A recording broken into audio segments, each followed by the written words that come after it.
আজ আপনাদের এমন একটা রেসিপি বানিয়ে দেখাবো যেটা আপনারা রেস্টুরেন্টে না গিয়েও আপনারা বাড়িতেই বানিয়ে ফেলতে পারবেন চাইনিজ খাবার। তো সেই রেসিপিটা দেখার জন্য আপনাদের স্কিপ না করে কিন্তু ভিডিওটা পুরোপুরি দেখতে হবে। সো নমস্কার বন্ধুরা, welcome to Moli kitchen. Moli রান্নাঘরে আপনাদের সবাইকে ওয়েলকাম জানাচ্ছি। তো চলুন রেসিপিটা শুরু করি। তার জন্য আমি প্রথমে একটা বোলের মধ্যে বেশ কিছুটা জল নিয়ে গরম করে নিয়েছি। তারপর আমি 4টে ডিম এর মধ্যে দিয়ে দিলাম। এবার ডিমটাকে খুব ভালো করে সেদ্ধ করে নিতে হবে। শক্ত করে খুব ভালো করে ডিমটাকে সেদ্ধ করতে হবে প্রায় 7 থেকে 8 মিনিটের মতন। তারপর ডিমটা সেদ্ধ হয়ে গেলে খোসা ছাড়িয়ে ডিমের খোসাটা ছাড়ানো হয়ে গেলে এবার আমি ডিমের মাঝ বরাবর কেটে কুসুমটাকে আলাদা করে রাখবো আর সাদা অংশটাকে আলাদা করে রাখবো।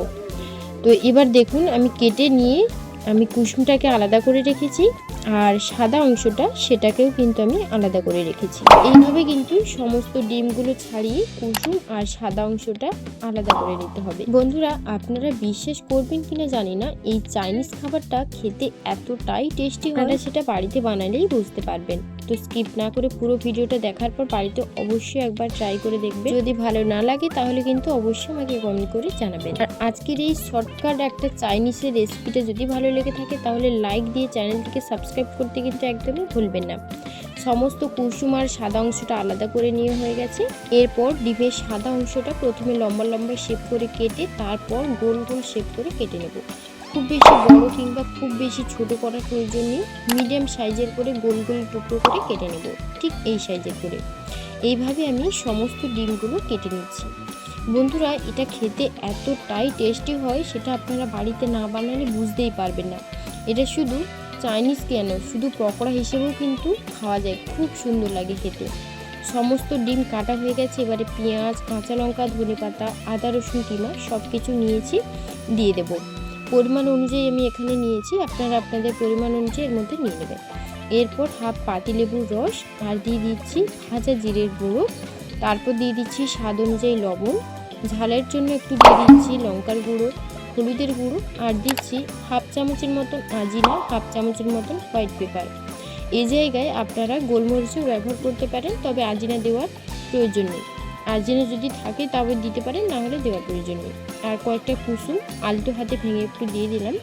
আর দিয়ে দিচ্ছি 2 চামচের মতন কর্নফ্লাওয়ার। এরপর হাতে অল্প অল্প করে জল ছিটিয়ে খুব ভালোভাবে আলতো হাতে মেখে নিতে হবে। একদম একদম প্রেস করে মাখতে যাবেন না, আলতো হাতে খুব ভালোভাবে মাখতে হবে, না হলে কিন্তু ডিমগুলো ভেঙে যাবে আর খেতে খুব একটা ভালো লাগবে না। খুব ভালোভাবে দেখুন মাখানো হয়ে গেছে। আর এইভাবে মাখানো হয়ে গেলে আমি ঠিক এই সাইজের করে পকোড়াগুলোকে ভেজে নেব। আপনারা চাইলে এর থেকে ছোট করেও কিন্তু ভেজে নিতে পারেন। তেলটা খুব ভালোভাবে গরম হয়ে গেছে, এবারকে ভেজে নেব। ফ্লেমটাকে একদম মিডিয়াম ফ্লেমে রেখে খুব ভালোভাবে পকোড়াগুলোকে প্রায় 4 থেকে 5 মিনিটের মতন রেখেছি। অপর পিঠও সেম পদ্ধতি 4 থেকে 5 মিনিট রাখতে হবে, তাহলেই কিন্তু পকোড়াগুলো একদম ভালোভাবে ভাজা হয়ে যাবে। আর যেহেতু এখানে কর্নফ্লাওয়ার দেওয়া আছে তাই ভীষণই ক্রিস্পি হয় এই পকোড়াটা, আর খেতে কিন্তু খুব ভালো লাগে। খুব একটা বেশি সময় লাগে না ভাজতে, প্রায় 5 থেকে 6 মিনিট লাগে এই পকোড়াগুলো ভাজার জন্য। তো আপনারা এইভাবে এই পকোড়াগুলোকেও শুধু ভেজে খেতে পারবেন, কিংবা চাইনিজ যদি খেতে চান তাহলে কিন্তু সস দিয়ে ফ্রাই করেও খেতে পারেন, এটাও কিন্তু খেতে দুর্দান্ত লাগে। তো দেখুন পকোড়াগুলোকে আমার ভাজা হয়ে গেছে, প্রায় 5 থেকে 7 মিনিটের মতন আমি পকোড়াগুলোকে ভেজে নিয়েছি। এবার একটা ঝাড়ার সাহায্যে তেল ঝরিয়ে খুব ভালোভাবে একটা প্লেটের মধ্যে তুলে নেব। আর দেখুন পকোড়াগুলো দেখতে কত সুন্দর লাগছে, ভীষণ ক্রিস্পি হয়। এবার চাইনিজটা যেহেতু আমি আপনাদেরকে বলেছি বানাবো, তো তার জন্য ফ্রাইং প্যানে আরও একটু সামান্য তেল দিয়ে দিলাম, প্রায় 2 থেকে 3 চামচের মতন তেল দিয়েছি। এরপর দিয়ে দিচ্ছি আদা ও রসুন কিমা। এই রান্নাতে আদা রসুনের কিমাটা একটু বেশি লাগবে, তার জন্য আমি আদা রসুনটা বেশি দিলাম। আর একটা পেঁয়াজ দিয়েছি মিডিয়াম সাইজের, আর কয়েকটা কাঁচা লঙ্কা। পেঁয়াজগুলোকে ডুমো ডুমো করে কেটেছি।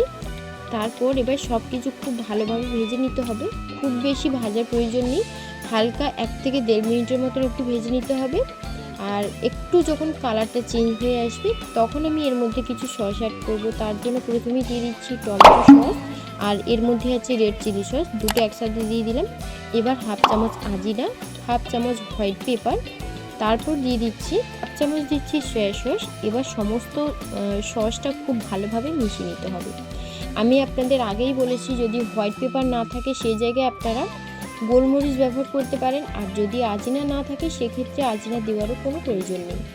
আজিনাটা একদমই অপশনাল, সেটা চাইলে দিতে পারেন, না চাইলে নাও দিতে পারেন। সামান্য ধনেপাতা দিয়ে খুব ভালোভাবে নেড়ে চেড়ে সসটাকে একটু শুকিয়ে নেব। দেখুন প্রায় 2 মিনিটের মতন আমি খুব ভালোভাবে সসটাকে শুকিয়ে নিয়েছি। এবার এর মধ্যে দিয়ে দিচ্ছি 1 চামচের মতন চিনি। চিনিটা কিন্তু এখানে অবশ্যই দিতেই হবে, না হলে কিন্তু খেতে খুব একটা ভালো লাগবে না। একটু চাইনিজ যেহেতু একটু মিষ্টি মিষ্টি খেতেই ভালো লাগে, তার জন্য চিনিটাকে দিতেই হবে। এবার আমি পকোড়াগুলোকে সসের মধ্যে দিয়ে দেব। দিয়ে এবার খুব ভালোভাবে কিন্তু টস করে দিতে হবে। ভালোভাবে সব কিছু একসাথে মিশিয়ে নিচ্ছি। ভালোভাবে মেশানো হয়ে গেলে একটু সামান্য লবণও দিয়ে দেব। লবণটা দেওয়ার পর এবার সব কিছু খুব ভালোভাবে মিশিয়ে নিচ্ছি। টস করার সময় খুব একটা বেশি সময় লাগে না, প্রায় 1 থেকে 2 মিনিটের মতন একটু সময় লাগে এটা রান্না করার জন্য। খুবই অল্প উপকরণে আর খুবই অল্প সময়ের মধ্যে এই রেসিপিটা আমি আপনাদের আজকে বানিয়ে দেখিয়েছি। আপনারা যদি এই রেসিপিটা বাড়িতে বানান তাহলে কিন্তু কমেন্ট করে অবশ্যই জানাবেন। খেতে এত সুন্দর হয় সেটা আপনারা না বানালে বুঝতেই পারবেন না। ওপর দিয়ে একটু ধনেপাতা কুচি আর একটু চাট মশলা ছড়িয়ে দিলেই আজকের এই ডিমের চাইনিজ পকোড়াটা কিন্তু একেবারেই রেডি হয়ে গেল। তো বন্ধুরা, কেমন লাগলো আজকের আপনাদের এই রেসিপিটা আমাকে কিন্তু কমেন্টে অবশ্যই জানাবেন, এবং যদি আজকের রেসিপি বাড়িতে বানিয়ে থাকেন তাহলে কমেন্ট করে জানাবেন, এবং চ্যানেলটিকে সাবস্ক্রাইব করতে কিন্তু একদমই ভুলবেন না। Thank you.